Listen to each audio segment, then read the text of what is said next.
Fala galera, tudo bom com vocês? Vamos aí para mais uma aula sobre contratos em espécie e nessa aula nós vamos tratar sobre contrato estimatório.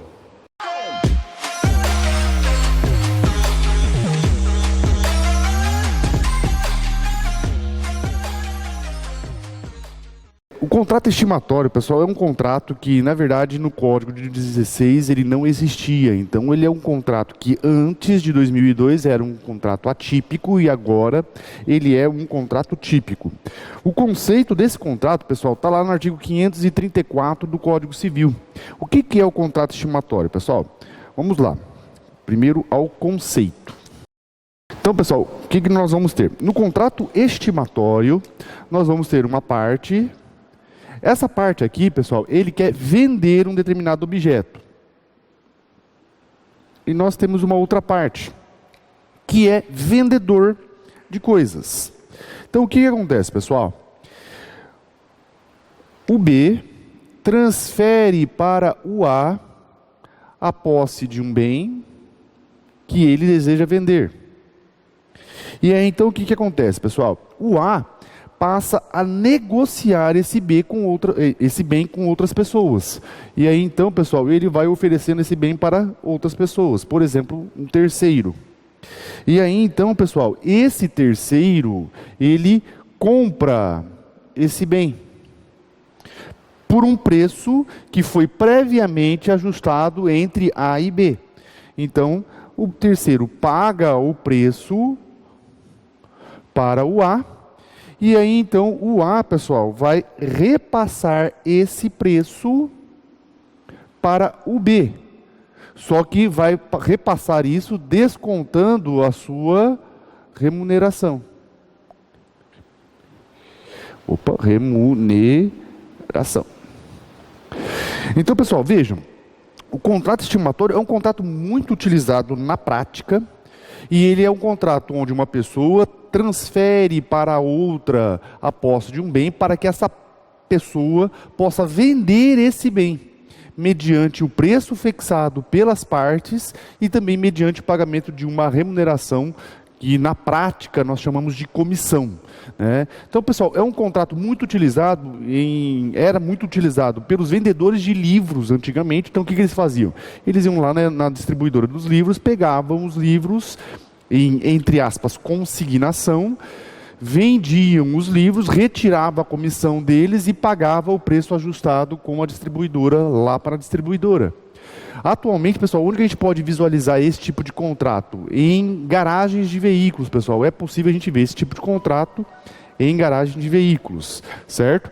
Onde você deixa o seu carro para o garagista, né? E o garagista, então, ele assume a responsabilidade de vender o veículo seu pelo preço que vocês ajustaram, mediante o pagamento de uma comissão, certo? Então, esse é o contrato estimatório, pessoal. Esse conceito está lá no artigo 534 do Código.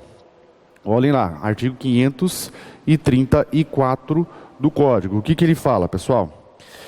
Pelo contrato estimatório, o consignante entrega bens móveis ao consignatário que fica autorizado a vendê-los pagando àquele o preço ajustado, salvo se preferir, no prazo estabelecido, restituir-lhe a coisa consignada. Então, pessoal, esse é o conceito do contrato estimatório, que também chama-se contrato de consignação.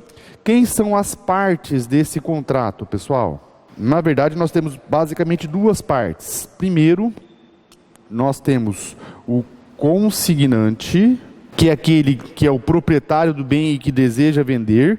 No nosso caso aqui é o B, certo? E nós temos o consignatário, que é aquele que vai receber o bem para vender, que no nosso caso aqui é o A. Certo, pessoal? Então, esse é o conceito, essa é a ideia central do contrato estimatório. Vamos agora aos detalhes. Vamos lá então, pessoal. Primeira característica do contrato estimatório é um contrato bilateral, né, porque ele envolve aí a manifestação de duas vontades, né, então bilateral, e também produz efeito para ambas as partes. Segundo, pessoal, é um contrato essencialmente oneroso. Terceiro, é um contrato comutativo.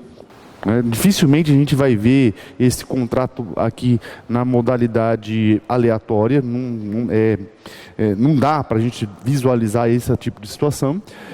É um contrato que pode ser tanto paritário, quanto por adesão. Outra coisa, pessoal, nós podemos dizer aí que é um contrato não solene, não tem uma forma prescrita na lei. Até aqui não tem muita diferença do que a gente já estudou de outros contratos. Mas aqui entra uma diferença, pessoal. É um contrato real.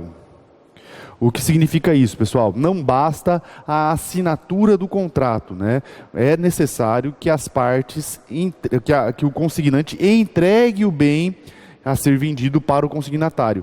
Enquanto o consignante não entregar o bem para o consignatário, o contrato não produz os seus efeitos. Então, nós temos que ter dois atos: o ato de assinatura, o ato de manifestação, o ato de consentimento das partes, mais o ato de entrega do bem do consignante para o consignatário. Enquanto ele não fazer isso, enquanto ele não fizer isso, né, no contrato não vai produzir aí os seus efeitos, tá? Outro ponto importante, pessoal, é um contrato de duração. É um contrato de duração. Por quê, pessoal? Porque normalmente o consignatário, ele tem um tempo para vender esse bem. Então veja, pessoal, que na verdade o contrato ele não se encerra de imediato ou com um único ato, ele vai se prolongar com atos sucessivos de tentativas de venda, de oferecimento. Então esse contrato vai se prolongar num tempo aí por um determinado prazo, né?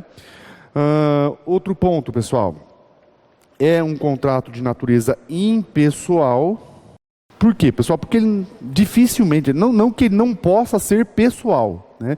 Mas dificilmente, pessoal, é um contrato que se vincula às características da pessoa, do consignatário, né? Na verdade, pessoal, o interesse do consignante é vender a coisa, né? Então, dificilmente ele vai vincular esse contrato às características do consignatário. O interesse dele é vender, desde que venda pelo preço ajustado é o que importa, né? Mas nada impede que, primeiro, esse contrato seja pessoal, né? Desde que você vincule o contrato nas características do vendedor.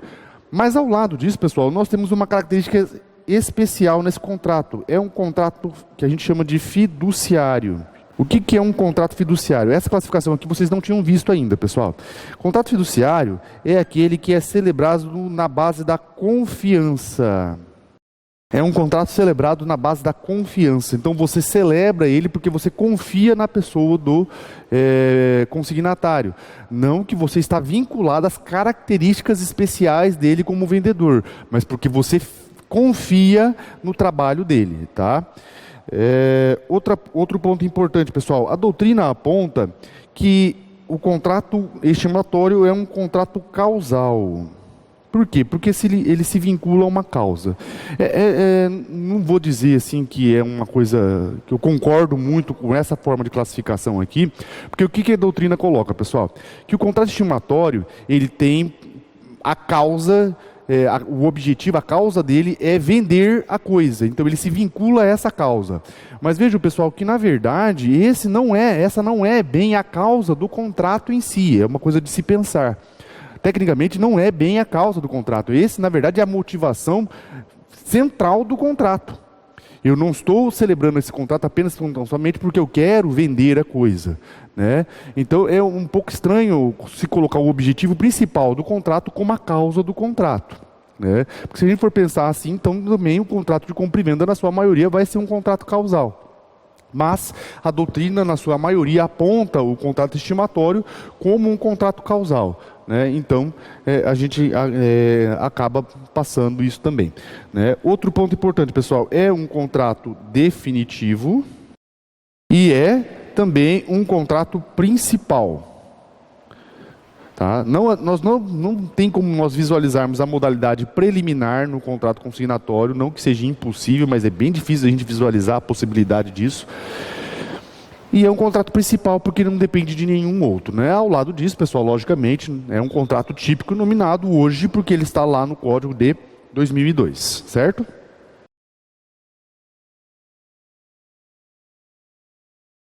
Bom, pessoal, vamos agora aos direitos e deveres do consignante. Primeiro do consignante. Vamos falar primeiro, pessoal, dos deveres. Deveres do consignante. Basicamente, pessoal, a doutrina destaca 4 deveres do consignante. Vamos ao primeiro dever. Primeiro dever do consignante, pessoal, não perturbar a posse do consignatário. Esse é o primeiro dever, pessoal. Vejam que o consignante, ele transmite a posse do bem para o consignatário para que ele possa vender. Então o consignante, pessoal, não pode ficar atrapalhando a posse do consignatário, né? Por exemplo, você deixa o carro lá na garagem, num contrato estimatório, para o garagista vender para você. Aí você deixa no outro dia de manhã você fala, eu preciso usar o carro. Aí você pega o carro, passa o dia inteiro com esse carro, devolve no final da noite. Aí passa lá 2 dias, de novo você vai lá e pega o carro de novo. E passa o dia. Veja, pessoal, que nessa situação você acaba atrapalhando o trabalho do consignatário. E aí, então ele não vai atingir o objetivo dele, que é vender a coisa. Então, pessoal, o consignante não pode atrapalhar, né, a posse do consignatário, exatamente porque nessa situação você vai acabar prejudicando a venda da coisa, né?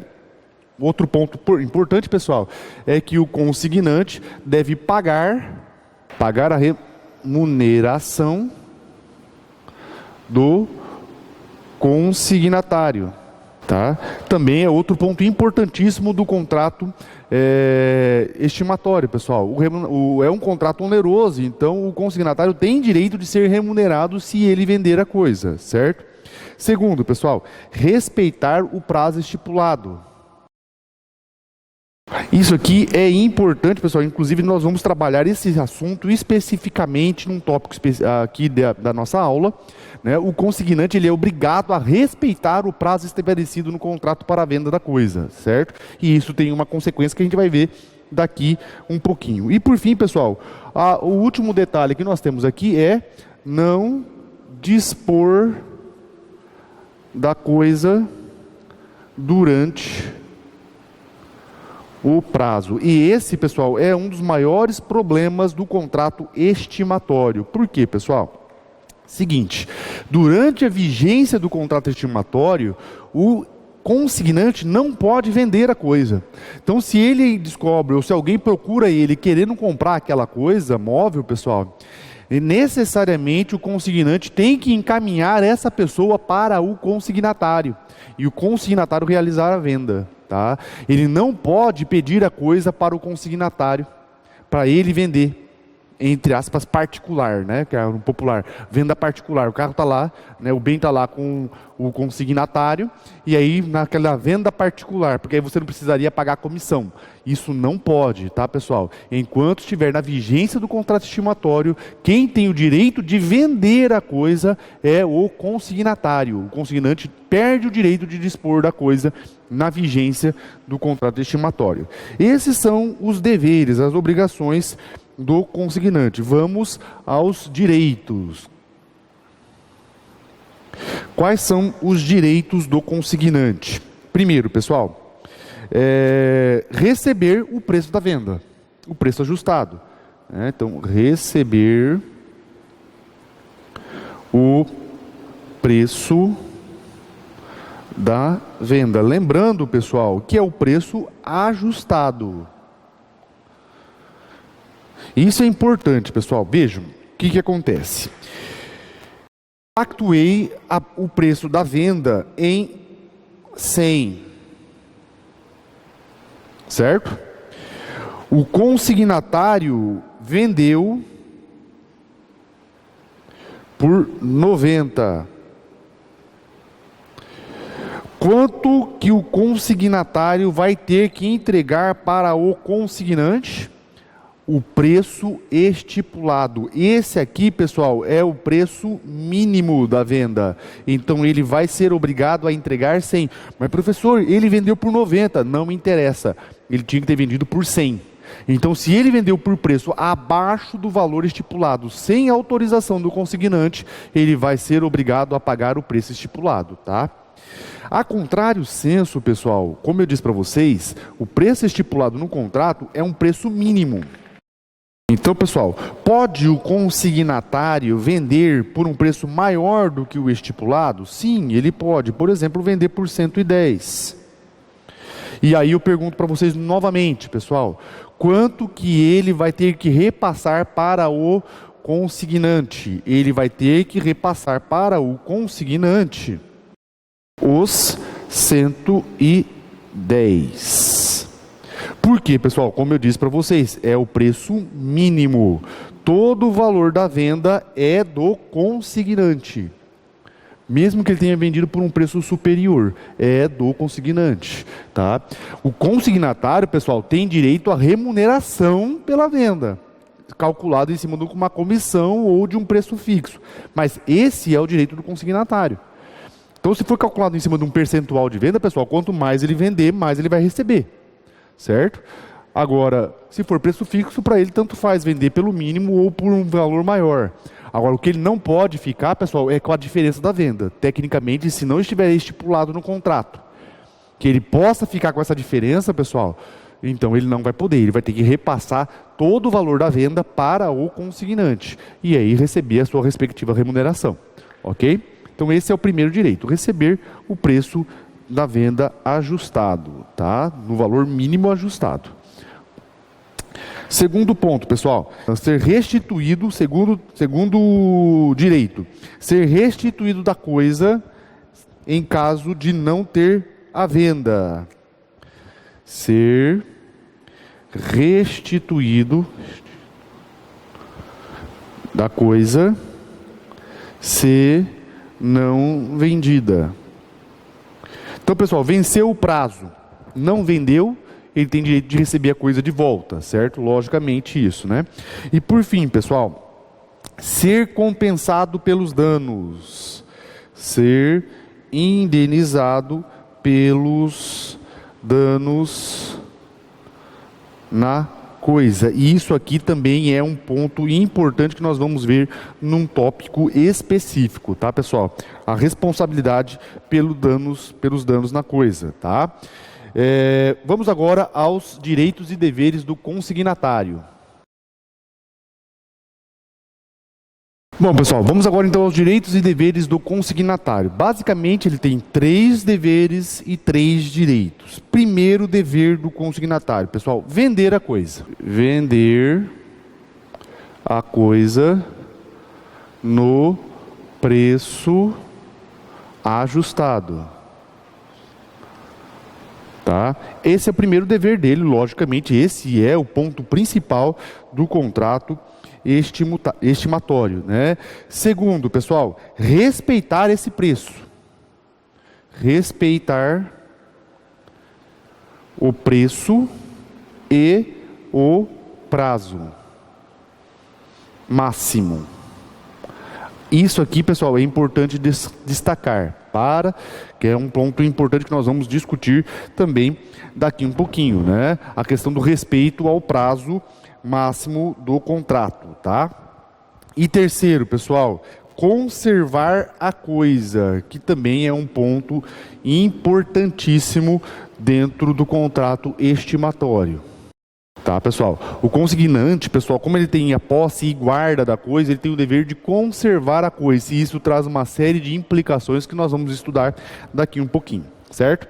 Esses são os deveres. Vamos aos direitos. Logicamente que o principal direito do consignatário é receber a remuneração se vender. Logicamente, né, pessoal? Se ele não vender, ele não tem direito à remuneração, né? Segundo ponto, pessoal, comprar a coisa. Comprar a coisa. Em vez de vender, pessoal, pode o consignatário comprar a coisa para si e ter a propriedade da coisa. É possível isso? Sim, é possível, né? Então, como é que ele vai fazer isso, pessoal? Ele vai pagar o preço descontando a remuneração dele. Então, vamos supor, pessoal, que a remuneração dele era 10% do valor da venda. Então, a venda era 100. A remuneração é 10%. Quanto que ele vai pagar, então, pessoal? Descontando a remuneração dele, 100 menos 10%, ele vai pagar 90 para o consignante. É possível isso, pessoal? Sim, plenamente possível. E por fim, pessoal, o último direito do nosso consignatário é não ser perturbado na posse. E aqui, pessoal, principalmente, não ser retirado da posse da coisa antes do fim do contrato. E isso é um ponto importantíssimo que a gente vai ver agora. Bom, pessoal, como eu estava falando lá nos direitos e deveres, tanto do consignante quanto do consignatário, nós temos a questão da devolução antecipada da coisa que foi entregue para a venda, pessoal. E aí vem a pergunta, pode devolver antecipadamente? Certo? Essa é a principal pergunta dessa situação aqui, pessoal. E para a gente responder essa pergunta, a gente tem que fazer uma outra pergunta. O prazo da venda, o prazo é a favor de quem? Esse prazo, pessoal, é para o consignante, é em benefício do consignante ou é em benefício do consignatário? Veja, pessoal, que na verdade o prazo para vender é de interesse do consignatário, não do consignante. É ele quem tem interesse de vender, porque se ele não vender, ele não recebe o preço. Então, pessoal, a gente pode dizer que esse prazo aqui, ele é um benefício do consignatário. É ele quem tenha o privilégio, é ele quem tem esse benefício de um tempo para poder vender a coisa. Então, pessoal, aí entra um ponto importante que é discutido lá no artigo 133 do Código Civil. E por esse artigo, pessoal, o que acontece? Os prazos em benefício de determinada pessoa podem ser renunciados por essa pessoa que é beneficiado. Então vejam, pessoal, a pergunta aqui agora respondendo. Em relação ao consignante, eu posso ter a devolução antecipada? Ele pode pedir a devolução antecipada da coisa? A resposta é não. Não pode pedir a devolução antecipada. Tá, pessoal? Por isso que lá nos direitos e deveres nós vimos, é dever do consignante respeitar o prazo do contrato e não pode dispor da coisa durante o prazo do contrato. Por quê, pessoal? Porque o prazo não é em benefício dele, o prazo é em benefício do consignatário. E aí então vamos de novo para o consignatário. O consignatário, pessoal, o consignatário, ele pode pedir a devolução, ele pode devolver a coisa antecipada? Pode, tá? O consignatário pode devolver antecipadamente a coisa. Por quê, pessoal? Porque o prazo é interesse dele. Então veja, pessoal, ele está com uma coisa lá e ele está percebendo que ele não vai conseguir vender. Para que ele vai continuar com a coisa? Veja lá, ele ficou lá, o prazo do contrato é 6 meses. No primeiro mês não teve uma alma viva que foi lá, por exemplo, ver o carro. E ele está precisando de espaço na garagem. O que ele pode fazer? Devolver o carro para o consignante, ainda que dentro do prazo. Por quê, pessoal? Porque o prazo é em benefício do consignatário. Certo, pessoal? Então, o consignatário pode devolver antecipadamente a coisa. Outro ponto importante aqui, pessoal, é a questão da penhora e sequestro da coisa consignada, Essa situação aqui, pessoal, está lá no artigo 536 do Código. E aqui nós temos também duas situações. Dívida do consignante. Pode penhorar por dívida do consignante? Dívida do consignatário.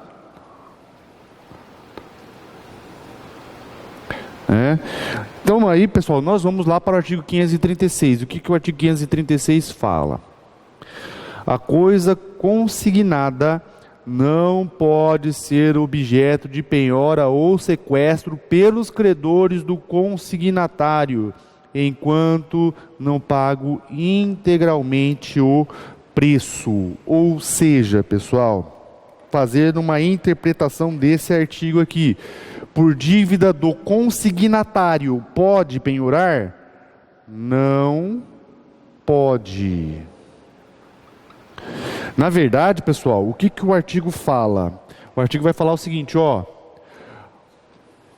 pode penhorar ou sequestrar pode penhorar ou sequestrar o preço da venda. Mas a coisa, puta merda, não falei cagada. Apaga tudo. Era para ter o coisado aqui em cima.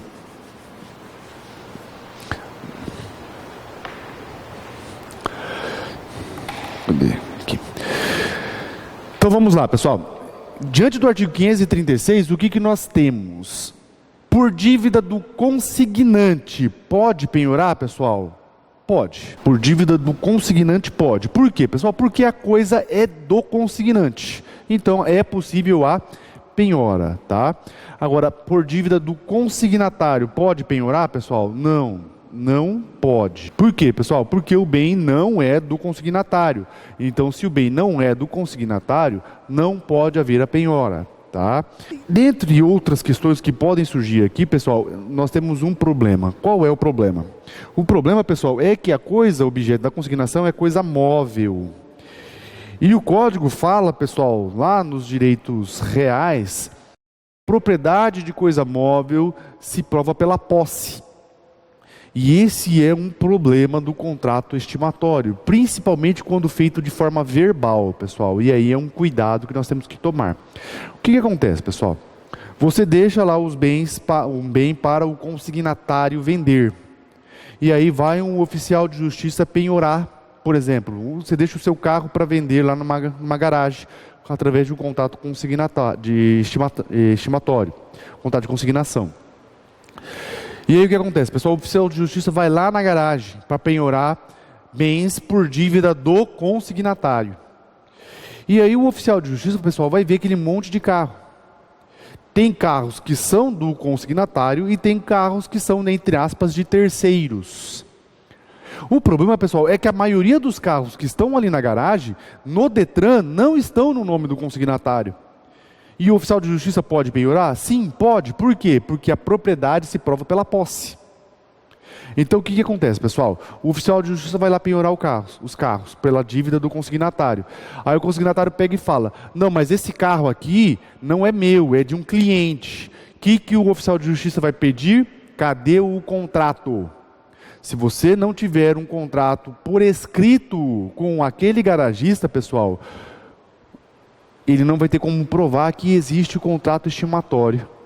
E aí o que o oficial de justiça vai falar? Pois é, então infelizmente eu vou penhorar porque tecnicamente esse carro está na sua posse. Se ele está na sua posse, ele é de sua propriedade. E aí então, pessoal, você vai ter uma dor de cabeça.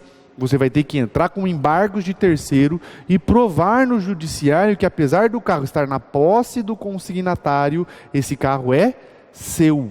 Né? Ou seja, você vai ter que provar em juízo que existe um contrato estimatório e por isso que aquele carro está lá. Né? Então esse é um problema, pessoal, importante dentro do contrato estimatório. Apesar de ele ser um contrato não solene, a forma escrita dele é importantíssima exatamente por causa disso daqui. Porque se lá o oficial de justiça for lá penhorar ou sequestrar bens do consignatário, se não houver um contrato por escrito, pessoal, a posse da coisa, a propriedade da coisa móvel se presume pela posse. E o oficial de justiça vai provar essa regra. Ele não vai ficar discutindo se você é ou não é proprietário daquele bem, se o consignatário é ou não é proprietário. Isso aí é problema que você vai resolver lá no judiciário. E aí, para você, consignante, vai ter uma dor de cabeça. Por quê? Porque você vai ter que entrar com embargo de terceiro e provar, né, que aquele bem, na verdade, não pertencia ao consignatário e sim pertencia a você, tá, pessoal? Só fazendo uma nota de rodapé mental aqui, pessoal, porque às vezes você pode estar se perguntando o que é penhora e o que é sequestro, pessoal. Penhora, só para a gente fazer uma anotação aqui, penhora, os dois, na verdade, são forma de garantia processual. A penhora, pessoal, é garantia numa execução ou cumprimento de sentença, tá? Já o sequestro é garantia num processo de conhecimento. Por exemplo, numa ação de cobrança, né? Então nós temos essas duas formas de garantia processuais, pessoal. A penhora, em caso de uma execução, de um cumprimento de sentença, e o sequestro em caso de um processo, de um procedimento de conhecimento ainda, ou seja, não existe um título executivo. Então, para você garantir o resultado útil daquele processo, o judiciário manda sequestrar bens do réu, para, em caso de eventual procedência, ter aí uma forma de pagamento. A modalidade de sequestro, pessoal, antigamente se trabalhava através de uma ação de natureza cautelar. Hoje, pessoal, é possível ainda o pedido de sequestro de bens, tá? Dentro da tutela antecipada de natureza cautelar, tá? O Código de Processo Civil admite ainda as tutelas cautelares, tá? Só que agora como forma de tutela de urgência, ou tutela provisória, Então é possível ainda o sequestro de bens, só que dentro de um processo de conhecimento. Ok, pessoal? Então, feita essa nota de rodapé mental, vamos aí para o nosso último tópico do contrato estimatório, que é a responsabilidade pelos danos na coisa, ou pelo risco da coisa. Veja, pessoal, que até então, até agora, nós estamos sempre falando o seguinte: o risco da coisa é do proprietário, Essa é a regra geral, A coisa perece e se deteriora para o proprietário. A ideia da regra é essa, pessoal, mas essa regra aqui, pessoal, não se aplica no contrato estimatório. O contrato estimatório, pessoal, ele é uma exceção à regra. É uma exceção à regra, pessoal. Aqui, quem responde pelos riscos da coisa é o consignatário. E o motivo disso aí, pessoal, é bem simples. Quem está na posse da coisa é o consignatário. E quem tem o poder de gerência e o dever de conservar a coisa é o consignatário. Até mesmo, pessoal, para evitar fraudes. Então, por exemplo, pensa que o consignatário está lá com a posse da coisa, inventa, simula que a coisa foi furtada e aí fala para o consignante: pois é, roubaram a coisa, não tem como eu te devolver, então também não vou te pagar nada. Então não dá para a gente visualizar essa situação, Não tem como a gente admitir essa situação, porque dá ensejo para a má-fé.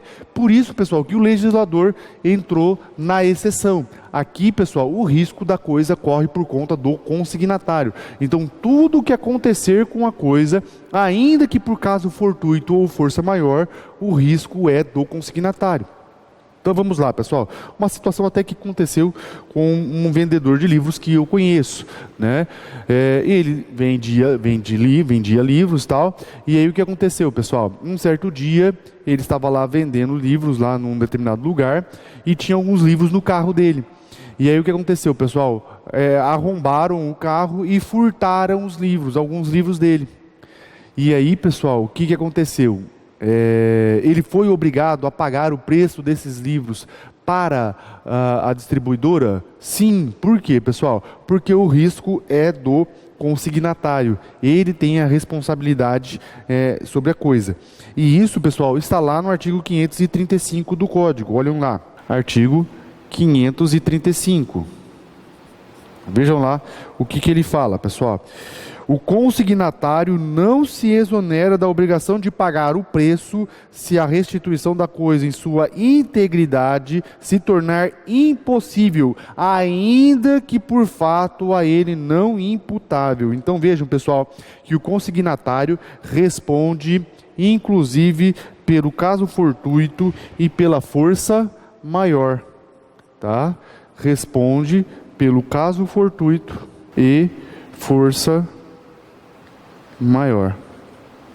Tá, pessoal? Então vejam que é uma exceção à regra. Ainda que a coisa se pereça, a coisa se deteriore, sem culpa do consignatário, ele é responsável pela coisa. Por quê? Porque a exceção à regra que a gente viu, ele responde pelos riscos da coisa. Certo, pessoal? Então é isso, esse é o contrato estimatório. Espero que aí tenha esclarecido para vocês alguns pontos importantes desse contrato. Se ainda restou alguma dúvida, pessoal, pode escrever aí no nosso canal, pode comentar aí nos comentários ou pode mandar pelo nosso Instagram. Não deixe, então, de se inscrever no nosso canal e de seguir lá no Instagram para acompanhar as nossas dicas e se manter aí atualizado nas informações, certo, pessoal? Se você gostou desse vídeo, deixa aí o seu like, compartilhe com seus amigos e não perca nossas atualizações, beleza, pessoal? Então, até a nossa próxima aula.